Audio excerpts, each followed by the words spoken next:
तो भाई लोगों, एक बार फिर से वापस आ चुका हूँ ब्लैक क्लोवर के एक और नए एपिसोड के साथ। जैसे ही मैंने अनाउंसमेंट सुनी कि भाई ब्लैक क्लोवर का सीजन 2 आ रहा है, तो मुझे याद आया कि यार मैंने भी ये मांगा कवर की थी और मैंने बीच में छोड़ दी थी, लेकिन अब मैं इसे पूरा कवर करने वाला हूँ। अगर तुम्हें भी ये मांगा पसंद आती है तो भाई लाइक और कमेंट के थ्रू मुझे जरूर से बता देना। बाकी ज्यादा बकवास ना करते हुए आज का अपना ये एपिसोड स्टार्ट करते हैं। और हाँ, वीडियो में बहुत सारे स्पॉयलर्स हैं, तो अपने रिस्क पे देखें। तो लास्ट एपिसोड हमने देखा था कि अंडरवर्ल्ड का डोर ओपन हो चुका था और वहां से दो बहुत ही खतरनाक डेविल बाहर आए थे। आप डेविल उसे कहते हैं कि तुम यहाँ से भाग क्यों नहीं जाते, जिसपे नैच कहता है मैं तुम जैसे डेविल्स को माफ नहीं कर सकता, मैं तुम लोगों को यहाँ पे खत्म करके रहूंगा और तुम्हारे जैसे इविल को मैं बढ़ने नहीं दूंगा। और अब हम आगे देख पाते हैं नैच का पास्ट, जहाँ पे हमें एक फर्स्ट फैमिली दिखाई जाती है जो की बहुत ही नोबल फैमिली थी। उनके दो बेटे थे जो की जुड़वा थे।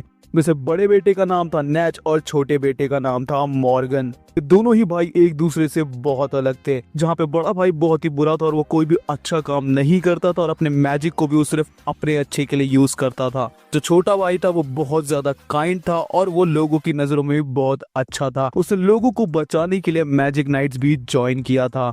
वहां से शिफ्ट होकर हम देख पाते हैं दोनों भाई आपस में बात कर रहे थे, जहाँ पे छोटा भाई यानी कि मॉर्गन ने बड़े भाई नैच को मना रहा था मैजिक नाइट ज्वाइन करने के लिए, लेकिन नैच उसे साफ मना कर देता और बोल देता है कि तुम ऐसे लोगों के साथ रह भी कैसे सकते हो और मैं अपना मैजिक उनके ऊपर तो बिल्कुल वेस्ट नहीं करने वाला। तभी वहाँ पे यामी आ जाता और मॉर्गन से बोलता है चलो ये मिशन टाइम है। और मॉर्गन ये सुन के हाँ कर देता। तभी नैच उसे बोलता है देखो एक और बेवकूफ यहाँ पे आ गया, तुम जैसा आदमी आखिर मैजिक नाइट ज्वाइन भी कैसे कर सकता है, और ये रोप ये तो तुम पे बिल्कुल भी सूट नहीं कर रही है। यामी उसे कहता है अरे मेरे तो तुम्हारे ऊपर ध्यान ही नहीं गया और तुम अभी तक वही बैड बॉय वाले फेस में हो क्या, अभी उससे बाहर निकलो, एक नंबर के इडियट लग रहे हो तुम। अगर मैं बात करूं तुम अब मुझे पहले से भी ज्यादा लूजर लगने लगे हो। नैच भी उसे रिप्लाई करता है अच्छा तो तू अब मुझे लूजर बोल रहा है जो कि खुद इतना बड़ा लूजर है। मॉर्गन देख के उनको स्माइल करके बोलता तुम दोनों ही एक जैसे हो और एक दूसरे को बहुत समझते हो। तभी यामी यहाँ पे बोलता है अबे अब कोई उल्टे सीधे काम मत करियो, कहीं हमें तुझे पकड़ना पड़े। उसके बाद नैच हमें अपने बचपन की बातें बताता है, जहाँ पे नैच बोलता है कि बचपन में और ज्यादा बुरा हुआ करता था मैं, अगर मुझे कोई काम पसंद नहीं आता तो मैं उसे बिल्कुल नहीं करता था। लेकिन अगर बात करें मेरे छोटे भाई की तो उसका दिल हमेशा से ही बहुत बड़ा था और पूरा मेरे अपोजिट था। वो अपनी जान जोखिम में डाल देता दूसरों को बचाने के लिए और हमेशा दूसरों की मदद करने के लिए आगे रहता था। उसका नेचर बिल्कुल उसके मैजिक की तरह था और उसका मैजिक था लाइट। दोनों भाई एक जैसे दिखते थे लेकिन हम दोनों में बहुत सारी चीजें डिफरेंट थी। जब मुझे अपनी ग्रिम वॉर मिली तो मुझे एक विदेशी के बारे में पता चला जो कि बाहर देश से आया था और उसका मैजिक भी बहुत ज्यादा वियर्ड था। ये सुनने के बाद मुझे उससे बहुत ज्यादा इंटरेस्ट आया। देख पाते हैं कि ये और कोई नहीं, ये कैप्टन यामे ही थे। नैच बताता है कि वो बंदा थोड़ा सा दिमाग से सनका हुआ था, लेकिन शायद इसी वजह से था कि हम दोनों की बहुत अच्छी दोस्ती हो गई थी और उसके सरफिरे होने की वजह से ही हमें बहुत सारी सिमिलैरिटीज भी थी, जिसकी वजह से मुझे उस टाइम पे वो बहुत ज्यादा अच्छा लगता था। और सिर्फ इतना ही नहीं, हम दोनों का मैजिक भी बहुत ज्यादा सिमिलर था, जिसकी वजह से हम दोनों ही एक दूसरे के साथ बहुत एंजॉय किया करते थे। हम दोनों ने उस टाइम बहुत सारे कारनामे किए जिसमें हम जेल जाते जाते भी बचे हैं। और इससे कुछ टाइम बाद ही मेरे छोटे भाई ने और उस बंदे ने दोनों ने ही मिलकर मैजिक नाइट को ज्वाइन किया और दोनों ने एक ही क्रू को ज्वाइन किया। उन दोनों की ब्रिगेडियर का नाम था द ग्रेट डियर। मुझे ये लगा नहीं था कि उस टाइम पे यामी मैजिक नाइट ज्वाइन कर पाएगा और मेरा भाई दोस्त बनाने में बहुत माहिर था और बहुत जल्दी यामी और मेरा भाई भी बहुत अच्छे दोस्त बन गए। मेरा भाई हमेशा मुझे ये बोला करता था कि यामी और उसमें बहुत सारी सिमिलैरिटीज थी, लेकिन उस सिमिलैरिटीज उसे कभी भी अच्छी नहीं लगी। मेरा भाई हमेशा मुझे ये कहा करता था कि मेरे अंदर एक बहुत ग्रेट टैलेंट है और मेरा मैजिक भी बहुत अच्छा है, तो मुझे भी मैजिक नाइट ज्वाइन करके लोगों की मदद करनी चाहिए, लेकिन मैंने कभी भी उसमें इंटरेस्ट नहीं जताया। उसके कुछ टाइम बाद ही मेरे पेरेंट्स ने मुझे बुला के बताया कि मैं ही फर्स्ट हाउस का ओनर हूँ और मैं ही अगला लीडर बनने वाला हूँ। के बाद उसके पेरेंट्स उसे अपना मैजिक भी दिखाते हैं जो कि था शैडो मैजिक। मैजिक का नाम था invitation from a dark garden. के बाद नैच की फैमिली उसे बताती है कि उन्होंने अपनी पूरी लाइफ डिवोट कर दी है सिर्फ और सिर्फ डेविल्स के बारे में स्टडी करने के लिए और उनकी पूरी जनरेशन इसी काम में लगी हुई है। तुमने जो स्पिरिट इनहेरिट की है, साथ ही जो तुम्हारा मैजिक है, तुम उसे सक्सेसफुली इनहेरिट कर पाए हो। यहाँ पे नैच को देख पाते जिसके चेहरे से पसीने छूट रहे थे, तभी वो स्माइल देता है और बोलता है उस समय पता नहीं क्या मेरे अंदर था जिसकी वजह से मेरी हार्ट बीट और तेज चलने लगी थी। मेरी एक्साइटमेंट भी उस टाइम पे बहुत ज्यादा बढ़ चुकी थी ये सभी बातें सुन के। और मैं अपनी फैमिली यानी कि दी फर्स्ट फैमिली में एक लौता ऐसा बंदा था जो इस फैमिली में फिट बैठ रहा था, ना कि मेरा भाई मॉर्गन। वो एक ब्लैक शीप था इस फैमिली में। आगे नेच बताता है कि मॉर्गन और यहाँ पे यामी दोनों ही मैजिक नाइट में बहुत अच्छा कर रहे हैं और दोनों ही ब्लैक मैजिक और यहाँ पे लाइट मैजिक की जोड़ी बन चुके हैं और काफी ज्यादा पॉपुलर हो चुके हैं। और यहाँ पे मैंने शुरुआत कर दी है अपने टैलेंट को यूज करने की। मैं पूरी तरीके से लग चुका था डेविल्स के बारे में स्टडी करने में। और ये सब देख के नैच की फैमिली काफी ज्यादा खुश थी क्योंकि नैच ने अकेले ने 4 डेविल्स के साथ कॉन्ट्रैक्ट बना लिया था। और सिर्फ कॉन्ट्रैक्ट ही नहीं, नैच ने उनकी पावर्स को भी मास्टर कर लिया था।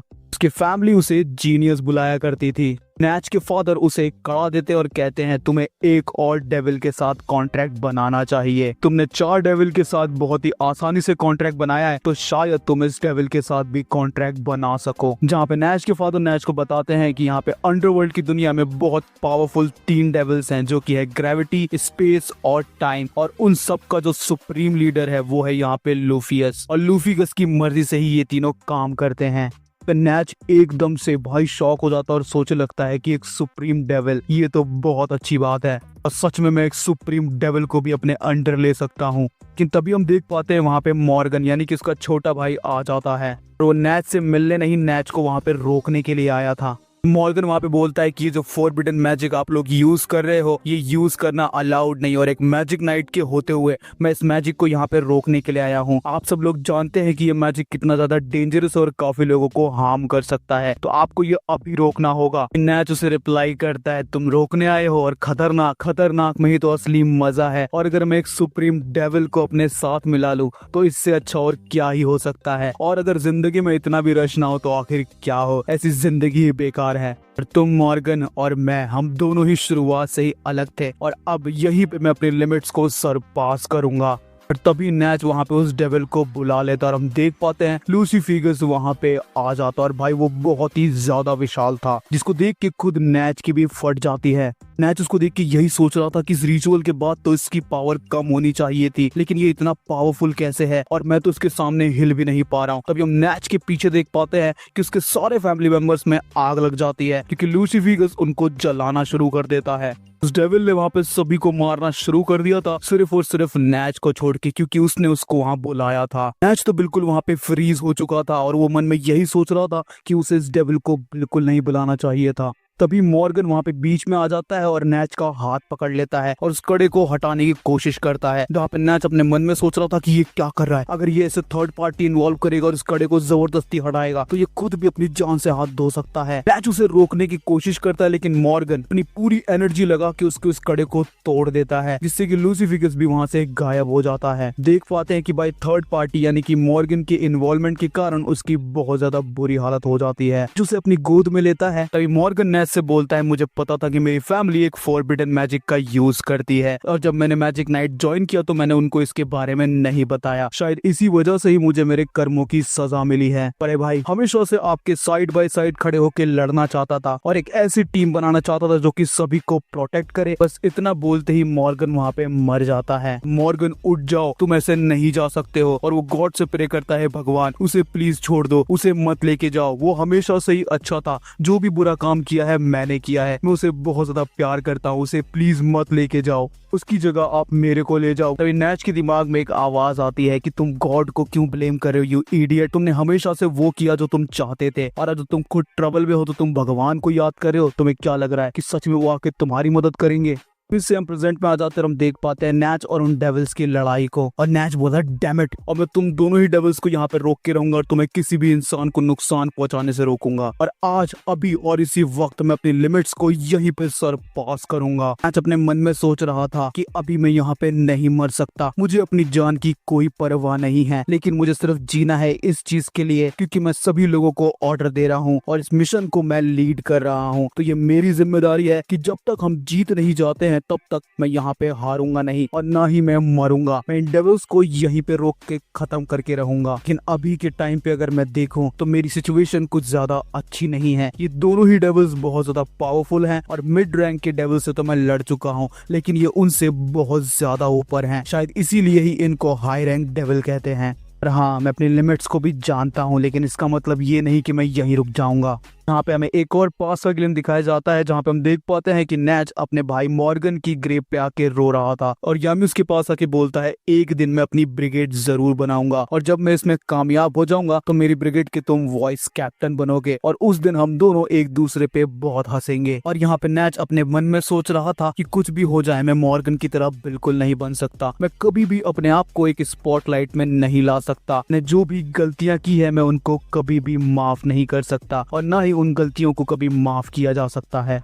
और मैं ईविल को ईविल से ही खत्म करूंगा शैडोज में रह के जब तक कि मैं खुद मर नहीं जाता। जिसके बाद नेच अपने दो खतरनाक डेविल्स की पावर को यूज करता है जो कि थे प्लूमिड एंड वेलिग्नर और वो दोनों भी उसका पूरी तरीके से साथ देते हैं। नेच अपने एक और डेविल यूनियन मोड में आ जाता है जो कि था गैलस एक्स फैलेस में और वो बोलता है मैं अपनी लिमिट को यहीं पे सरपास करूंगा। ये देख के तो वो दोनों डेविल्स भी शॉक हो जाते हैं और सोचते हैं इसकी मैजिक पावर वो तो बहुत बढ़ चुकी है। नेच अपने मन में ही सोच रहा था कि वो अपनी पावर को एक टाइम पे बहुत ज्यादा बूस्ट कर सकता है, बिल्कुल एक सुप्रीम डेविल की पावर तक। नेच यहाँ पे शैडो मैजिक मॉन्यूमेंट का यूज करता है और वहाँ पे बहुत सारे हाथ आ जाते हैं जो कि उन डेविल्स को पकड़ लेते हैं। नेच उनसे बोलता है कि मैं खुद को सैक्रिफाइस करके तुम लोगों को शैडो वर्ल्ड में हमेशा के लिए लॉक कर दूंगा। तो वो एक ऐसा प्लेस है जहाँ पे ना कोई लाइट है ना ही कोई डेथ, तुम वहाँ पे हमेशा के लिए कैद हो जाओगे और वहाँ से कभी नहीं निकल पाओगे। तो चलो आ जाओ अब इस खेल को हम यहीं पे खत्म करते हैं। लेकिन भाई ये दोनों डेविल भी कम नहीं थे, वो अपनी पावर्स का यूज करते हैं आइस एंड फायर का और अपनी पूरी ताकत को झोंक देते हैं जिससे कि नेच का ये मैजिक उठ जाता है। इससे तो भाई नेच भी बहुत बुरी तरीके से घायल हो जाता है और इसके बाद तो नेच पूरी तरीके से शॉक पे चला जाता है। वो बोलता है एक ऐसा मैजिक जो कि फिजिकली एग्जिस्ट ही नहीं करता, उन लोगों ने ऐसे मैजिक को भी तोड़ दिया, आखिर कितने ज्यादा पावरफुल हैं ये लोग। दोनों ही डेविल्स के पास, जिनमें से एक के पास एक ऐसी आग की पावर है जो किसी को भी राख कर सकती है और एक के पास आइस की पावर जो अच्छी से अच्छी चीज को जमा सकती है। ये दोनों ही डेविल मिलके नेच के ऊपर हमला कर देते हैं। जहाँ पे एक डेविल नेच को जला रहा तो दूसरा उसको फ्रीज कर देता है जिससे कि नेच भी बहुत ज्यादा मुश्किल में था और अब उसकी हालत भी बहुत बुरी हो चुकी थी। शक्कर के उन दोनों ही डेविल्स को मजा आ रहा था और वो बहुत ज्यादा हंसते हुए बोल रहे थे ये तो बहुत मजेदार है। नेच को बोलते हैं और जोर से चिल्लाओ, हमें अभी मजा आना शुरू हुआ है, हमें अपनी असली चीखें सुनाओ। ये सब होने के बाद तो नेच भी समझ जाता है कि ये डेविल सच में बहुत पावरफुल है क्योंकि अभी तक वो सिर्फ नेच के साथ खेल रहे थे। भी वो डेविल तैयार हो चुके थे नेच को कम्प्लीटली खत्म करने के लिए और वो नेच से बोलते हैं यहाँ पे अब कोई भी इंसान नहीं है, हमें अपनी असली चीख सुनाओ, हमें बताओ तुम्हें कितना दर्द हो रहा है। और जैसे ही वो दोनों डेविल यहाँ पे नेच के ऊपर हमला करते हैं तो भी यहाँ पे नेच के पीछे से अपना आस्था आ जाता है अपने डेविल यूनियन मोड में। तो वो एक डेविल का हाथ कट कर देता है और अब बोलता है तुम हमारे वॉइस कैप्टन के साथ क्या करने की कोशिश कर रहे थे। ये चीज देख के तो वो डेविल भी कम्प्लीटली शॉक हो जाते हैं और इसी के साथ अपना ये एपिसोड भी यहीं पे खत्म होता है। खैर कैसा लगा तुम्हें एपिसोड मुझे कमेंट्स में जरूर से बताना और अगर वीडियो अच्छा लगता हो तो भाई एक लाइक कर देना। मुझे पता है तुम वेट करो टोकी रिवेंजेस का, वो भी कल आ जाएगी। बाकी हम मिलेंगे मेरे अगले वीडियो में, तब तक के लिए बाय बाय।